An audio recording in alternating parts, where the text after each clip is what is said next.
दीपक भाऊ बोराडे यांचं 16 मार्चला आझाद मैदानावरती धनगर समाजाचे प्रश्न आणि विशेष करून आरक्षणाच्या संदर्भामध्ये ते आझाद मैदानावरती उपोषणाला बसले होते। दरम्यानच्या कालखंडामध्ये माननीय राज्याचे मुख्यमंत्री महोदय यांच्याशी देखील त्यांच्या शिष्टमंडळाची चर्चा झाली होती आणि वाटाघाटीनंतर त्यांनी उपोषण स्थगित केलं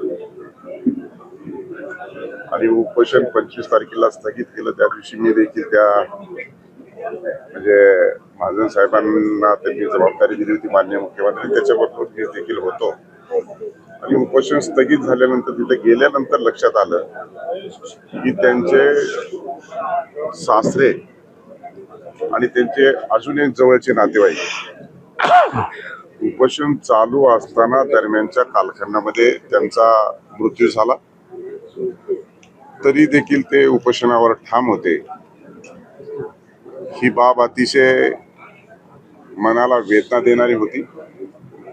समाजाचा प्रश्न सुटला पाहिजे, तरुणांना त्याच्यामधून न्याय मिळाला पाहिजे, ही भावना घेऊन ते उपोषणाच्या स्थळी गेले आणि त्यांच्यावरती एवढा मोठा दुःखाचा डोंगर कोसळला तरी देखील ते उपोषणापासून परावृत्त झाले नाही, दूर झाले नाही। सरकारच्या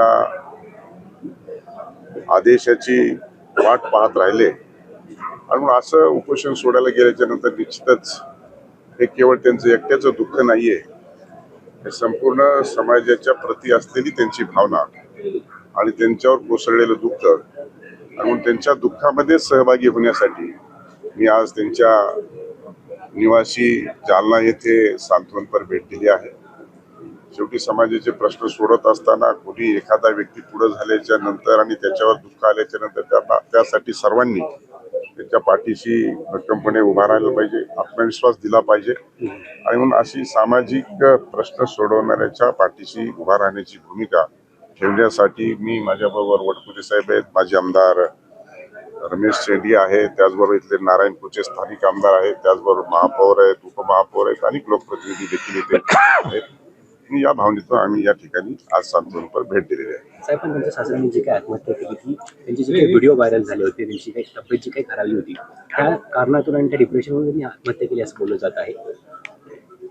जे काही झालं ते शेवटी ते घरी असते, दीपक भाऊ बोराडे जर घरी असते, त्यांची मिसेस घरी असते तर हे कृत्य झालं नसतं। त्यांनी त्यापासून परावृत्त निश्चितपणे केलं असतं आणि म्हणून एनकेन प्रकारे जो काही त्यांच्यावरती दुःखाचा डोंगर कोसळलेला आहे त्यांना सांत्वन करणं, त्यांच्या दुःखात सहभागी होणं, त्यांच्या पाठीशी खंबीरपणानं उभा राहणं ही भूमिका समाज बांधवांनी घेतली पाहिजे। माझं प्रमुख कर्तव्य हे राहिलं आणि म्हणून मी सांत्वनपर भेट दिलेली आहे।